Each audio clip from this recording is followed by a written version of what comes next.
We had a good week of practice, an open week, and players were off just like the last open week.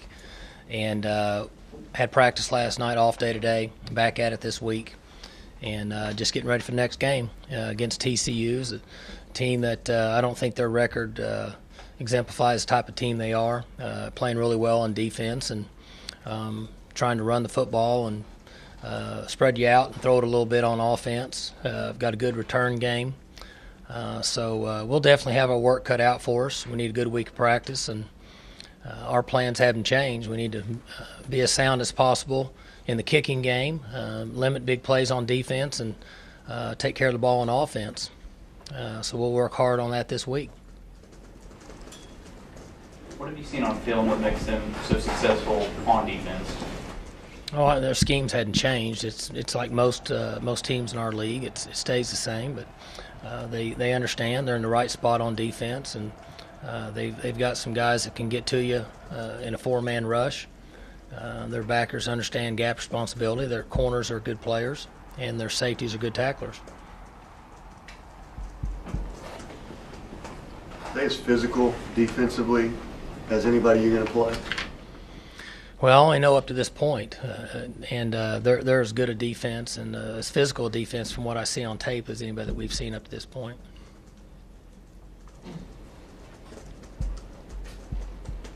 Mike, your tempo into the K-State game, you sped it up and it really worked well. You talked in the offseason, you wanted to play faster. You've done that a little, but not as much as maybe we thought you would. What's the decision on when to play fast, when not, how much you've played fast?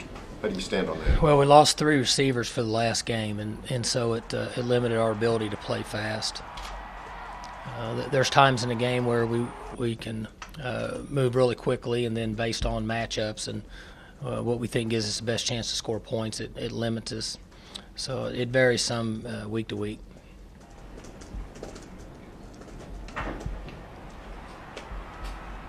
JW, quarterback 4 games last season.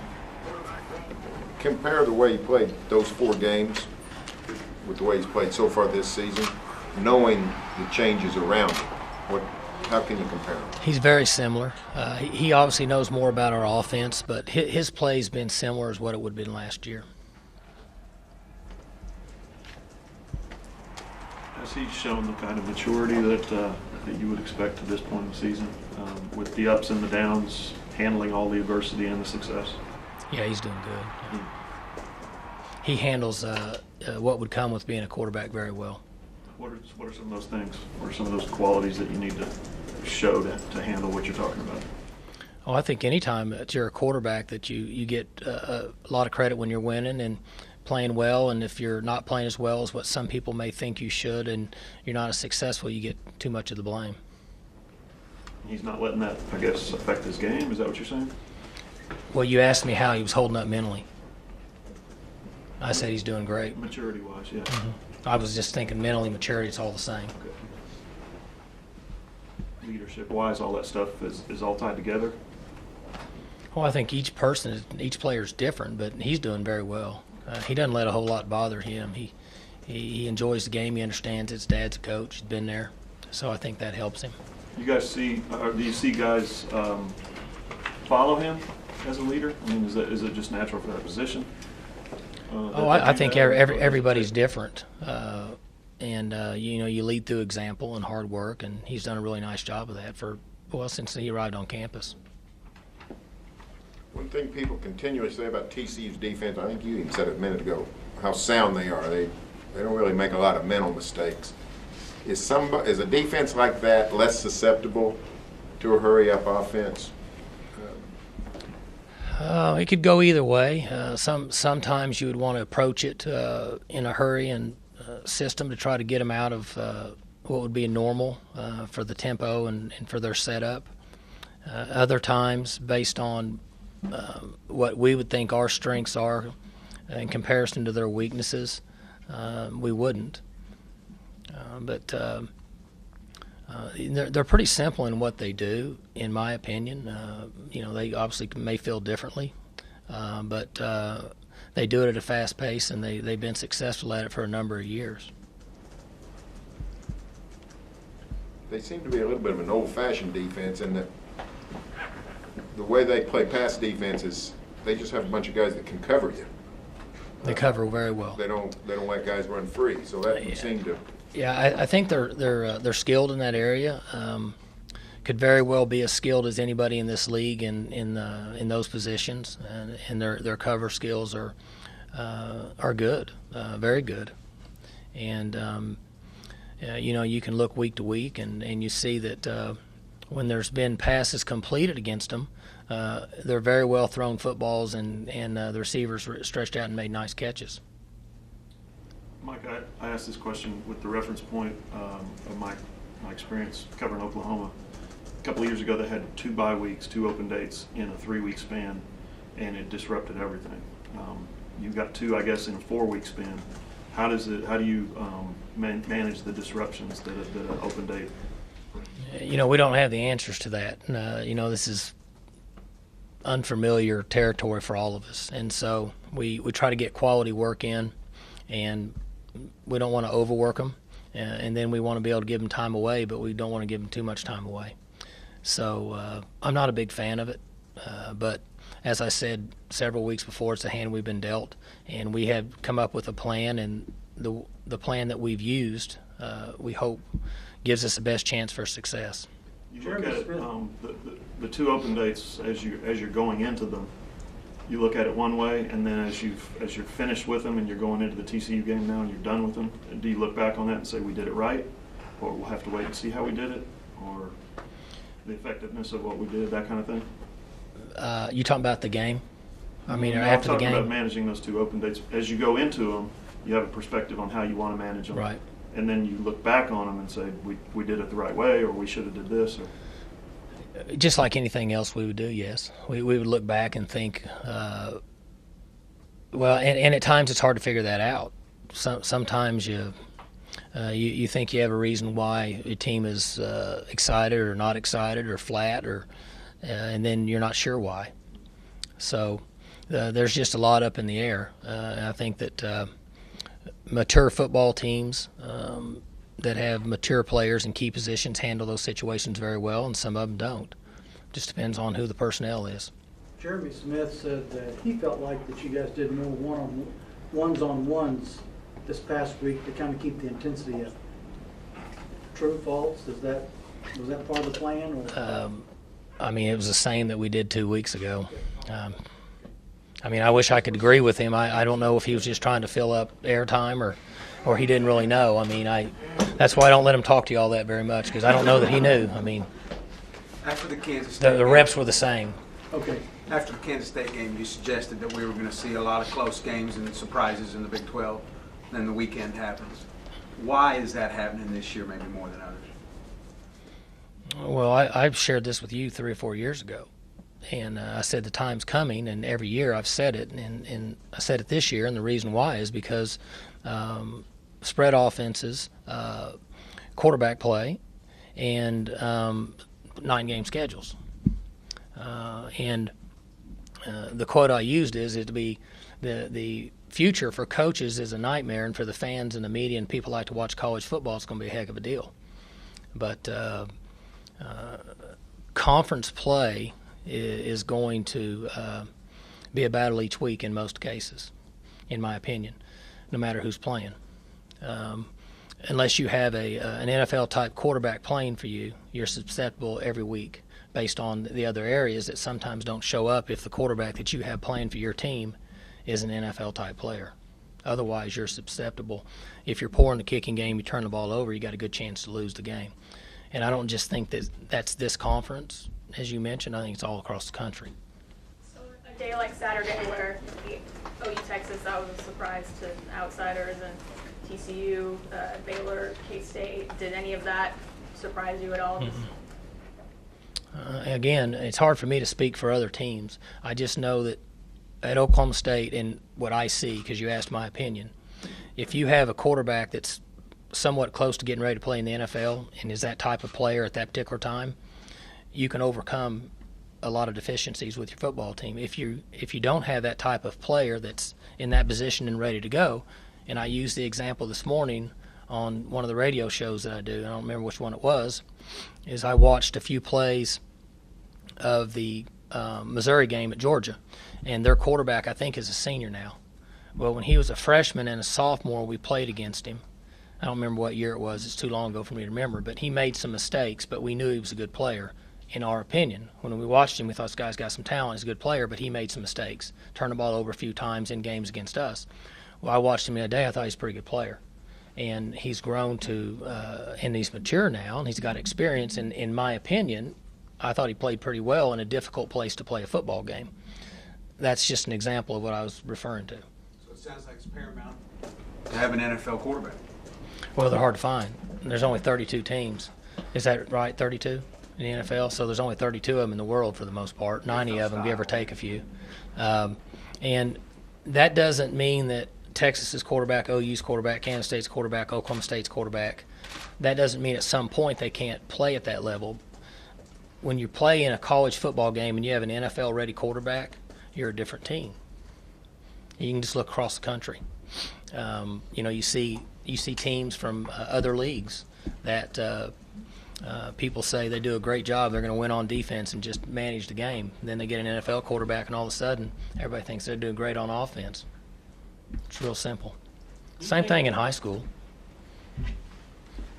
Is that sort of, the old logic was that you win games on defense, but is it more true now that maybe you've got to be capable on offense to keep one bust from costing you a game, so to speak, if you get where I'm going? I mean, is that sort of flipped in college football now, that if you don't have guys who can score on offense, your margin of error becomes so much smaller? I think it's how good you are, how good is your offense. Again, I go back to, there's give or take. Each situation is different. There's really no answer for the questions that come up all the time. If you're really, really good at quarterback and you can score a bunch of points, then you can make more mistakes. If your quarterback is real mature and understands and has a lot of experience, then it's easier to take more chances in the other phases in the game. But if not, you kind of have to manage the game based on what your personnel is. You're speaking offensively. And most teams go as their offense, as their quarterback goes based on his availability with what he can do in the game. Most teams, maybe not. If your defense is really good and can hold everybody to 15 points or less, then I guess it doesn't matter. You feel like you guys have done a good job of doing that, maximizing what your quarterback can do? Yeah, we're on the same plays we've run here the last 4 years. We're not doing anything different. It's the exact same plays. Do you consider a definable difference between what Clint could do and what JW can do? No, they run the same plays. They run the same plays. 'Cause I think JW has the reputation of being really good at the zone read and looking at the defensive end and determining what he's going to do. And play calling wise. Yeah, that's not true. Clint doesn't do it as much as JW, and he's not as fast, but he can execute it fairly well. Clint ran the ball better than what you think last year if you watch him in games. He was an effective runner, kind of surprisingly, and you look up and all of a sudden that was a 14-yard gain, and it kind of looked like it was a 6-yard gain. So he understands all that. I don't think there's any difference there. Now, JW's faster than he is, but I don't think there's any difference in the comparison in how they read those plays. Levy and Lewis have played a ton of games together, side by side. That's got to be invaluable. Who, Levy and who? Caleb Levy and Sean Lewis, side by side together for 1 million games. It's got to be invaluable. Yeah, those guys have been really good leaders for us and have had good years. They're experienced. Levy used to make a number of mistakes. And over the last couple of years, he's grown, and he's played in a lot of different venues and understands and has developed into a good leader and has played good up to this point. You said last week you thought this was your best defense in your time as head coach. That's not something you would say lightly, I don't think so. No, I feel like that this is the best defense that we've had. If we're fortunate enough to continue to stay healthy, I think they play well together. I think the mixture of the positions on that side of the ball, very seldom to the mixture of what is an on and offense, allows for them to have success. We have weaknesses on our defense, and obviously we have strengths. but when they play together, they've played fairly well up to this point. What does homecoming do to the game day equation? Not anything for us. There's 50, 60,000 people that'll be here the night before, but for us, it doesn't really affect our pregame and our preparation up to that point. Can you comment on Ben Grogan and how he bounced back last week?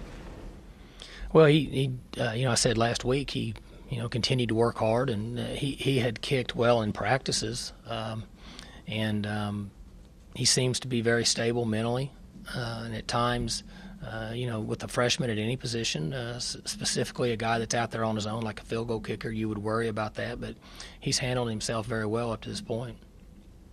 You guys got after pretty good last year. I think they only scored 7 points on offense. Where's he gotten better? Well, his experience. He's played more games, and he seems to be running the ball harder, in my opinion, more physical than maybe last year. Obviously, I haven't really looked and compared the years, but he's got 4, 5, 6, maybe 7, 8 more games under his belt than when we played him last year. Mike, an old coach once told me that you run what your quarterback can run and what your offensive line can block. What's your perspective on that? And are you running what your offensive line can block and calling what your quarterback can run, that kind of thing? Yes. You feel like that's going together well? No, I think it's a good quote, and it's the same. We're running the same plays we always have, other than the downhill read zone that we put in that we run, but the same plays. The blocking schemes are the same. How important is that? You said it's a good quote. Maybe how important is that philosophy to have? If you've got a quarterback, you have to do the things that he can do. I don't know. I don't really know what you're asking me. You don't want Brandon Whedon running the zone read. You don't want. That's correct. Yeah, No, I'm not trying to be sarcastic. That's why we didn't run it with him. But Clint runs it some, and JW runs it some. But the pass plays that Whedon run are the same ones that we run this year.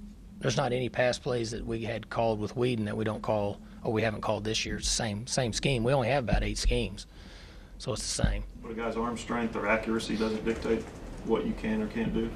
The end results make it look a lot better. Just what I was talking about earlier. When you have a player that is, when Whedon played here, early in his career he made a lot of mistakes.